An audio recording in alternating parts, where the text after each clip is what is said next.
Good morning, everyone. Welcome to another episode of Live from Morning Skate presented by FanDuel. We are here at Scotiabank Arena on Bell Let's Talk Day, and the Leafs are taking on the Rangers tonight, 7:30 p.m. puck drop. So you can see right now Ilya Samsonov taking some shots in net, so that could suggest he's taking the starting position tonight, but we'll have to see how that plays out. But lots to look forward to and lots to talk about. My name is Jacqueline Doorey. Nice to see you guys, joined by the one and only Olympic champion, world champion, Becky Kellar. How's it going? It's going well, thank you. How are you?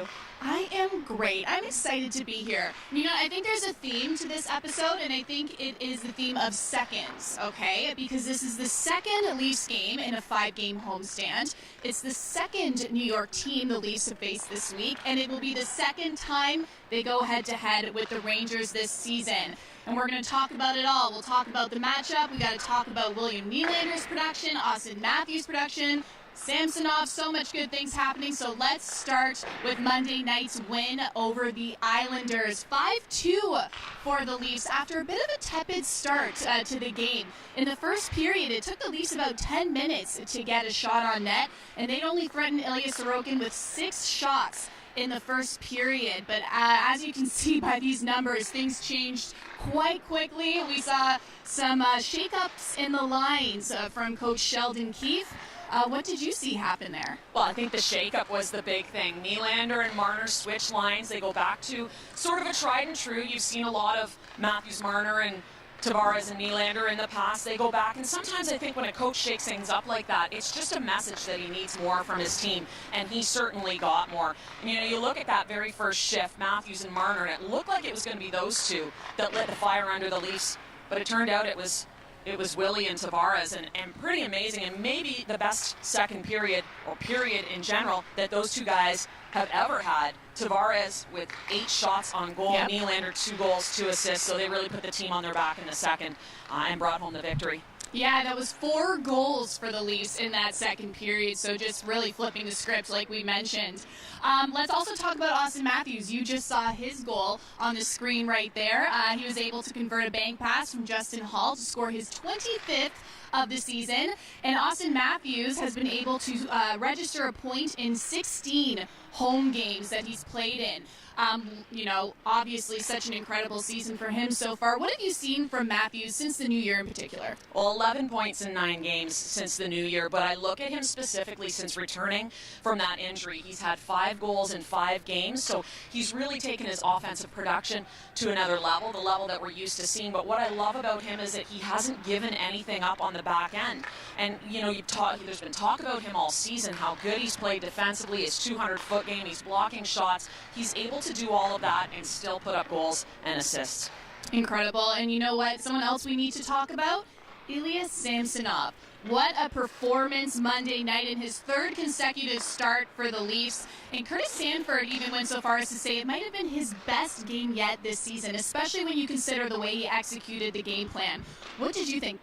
Well, he's been amazing since he's come back into the lineup, since he took over from Murray the other night. And you know what it is from him is what you want from a goaltender is that he gives you the saves, gives you the opportunity to win games. So in his starts, the Leafs have had periods of time where they've been a little sleepy. We talked about the first period against the Islanders, but he's been there to keep them in those games and give them an opportunity to win.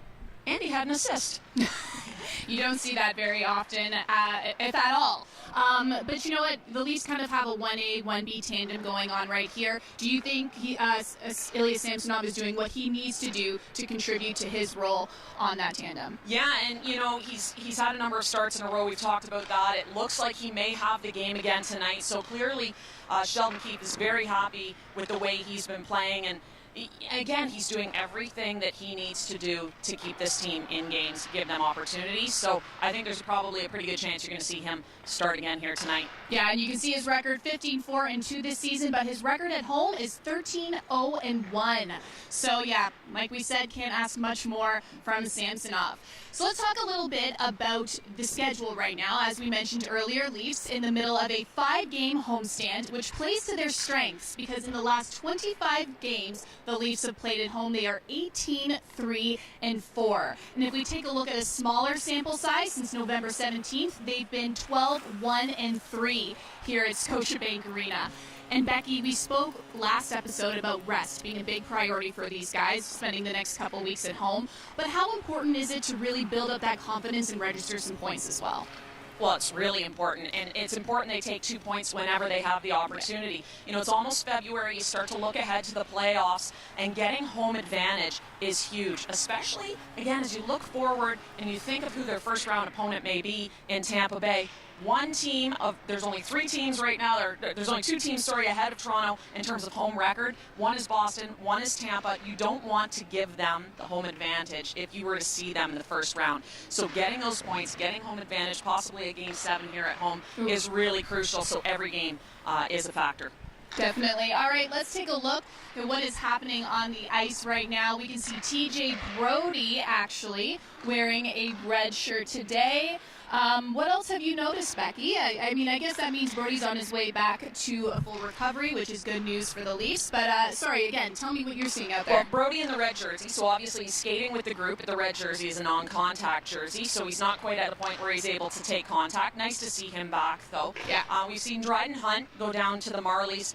They've put him on loan, so he played with the Marlies last night, so he's not on the ice. Joey Anderson is here, and he's skating with the team today as well, so he's out skating. Bobby McMahon's out skating. Gio's out there, so it's an optional practice, but you see some guys out there that are looking to get reps, and we saw Connor Timmins out on the ice before the practice began as well. Yes, working on some skating drills. Okay. I think it's time to get into tonight's matchup, and let's start with the FanDuel first goal of the game. Becky, who do you think will get on the scoreboard tonight first for the Leafs? Well, how do you not take Willie Nylander after that last game? I mean, it's almost impossible. 2 goals, 2 assists in the second period, reunited with Tavares. I'm going to put my money on the fact that those 2 are going to connect again here tonight. Riding that momentum, it'd be great to see. I'm going to go with Kellar. I liked his breakaway goal Monday night, and I think he's got a little bit more in the tank. And he also has registered 3 points in the last 5 games, 2 of them goals. And I think he's been so consistent this season, and every time, I watch a game and I think, it could be Matthews, it could be Tavares, and then Kellar comes up with something. So I got my money on him. But let us know which Leaf you guys think will hit the scoreboard first tonight. And now, it's time to dive into the matchup. Leafs versus Rangers. The Rangers are sitting 3rd in the Metropolitan Division, and they, in their last 10 games, they are 7-2-1, so not a bad record. They're coming into Toronto off a 6-2 win over Florida. And the last time we saw the Leafs and the Rangers meet was December. Leafs lost 3-1. But, we saw a lot of production from the Rangers that game, and they've got some very big threats. Mika Zibanejad, he scored 2 goals Monday night, bringing his total to 22 goals this season. And then, of course, there's also Artemi Panarin. Had a great game as well, registering 3 assists, which brings his point totals to 50 this season, as you can see on the screen right now. And then, of course, Adam Fox. So lots of different threats, but what would you chalk up to the biggest threat to be? Well, there's a lot in those 3 guys, absolutely. Yeah. And you look at a guy like Adam Fox, he's a Norris Trophy winner, and he's in the conversation again this year. 25 minutes on ice a game is his average, so you're going to see a lot of him. He's got 48 points, so definitely he's a threat. And always for this team in net was Shesterkin. And, this has been a common talking point over the last few games with the Leafs. I feel like they've been going up against some of the league's best goaltenders, so something they're getting used to. But that's a guy that can win games as well, so they're going to have to find a way to get at him. Yeah, and like we saw with the Islanders game earlier this week, there's a lot of changing in the lineup combinations with the Rangers as well. Head coach Gerard Gallant said he's still trying to find that balance because before Monday's win, the Rangers had only scored 2 5-on-5 goals in their last 4 games. So, Becky, what are the advantages, but also maybe the disadvantages of playing teams whose pairings are largely in flux? You never know exactly what it is you're going to see, so sometimes it's hard to prepare for a team like that. But you see a team that's changing their combinations, and again, that can be the message from the coach that he needs more. Mm-hmm. So the concern would be that you might find a team that's going to get that they've taken that message and they're going to bring it to the ice. But you could get some inconsistencies as well with guys that maybe aren't used to playing with each other. So where one line starts to increase its production, you may see another line struggle. You never know until you get on the ice. That becomes a situation where where you focus on yourself and not what's going on in the other team. Gotcha. Gallant also mentioned that, despite winning the Panthers matchup 6-2, he didn't quite like the way the Rangers won that game. They didn't have full control, and but they did show that they can put up some greasy goals when needed and get those 2 points. So what do you think the Leafs will have to do today to get the win over the Rangers? Well, I think the big thing with the Leafs, and I just mentioned it, focus on yourself. Yeah. This is a team that over the last few games has not completed a 60-minute performance. So I think for them, you complete 60 minutes. You saw them a little bit sleepy in the first. Move your feet. They are a great defensive team. They have been all season. So continue to play well in your own zone, but play your own game. Play a complete 60 minutes, and they'll be fine. All right, well, that is all we have for you today. I think I mentioned puck drop was 7:30 earlier. My apologies, 7 p.m. Eastern Time. And you can watch this game on Sportsnet or listen on TSN 1050. Thank you so much for watching, everyone. This is Jacqueline Doorey. Becky Kellar. And we will talk to you next time. Go Leafs!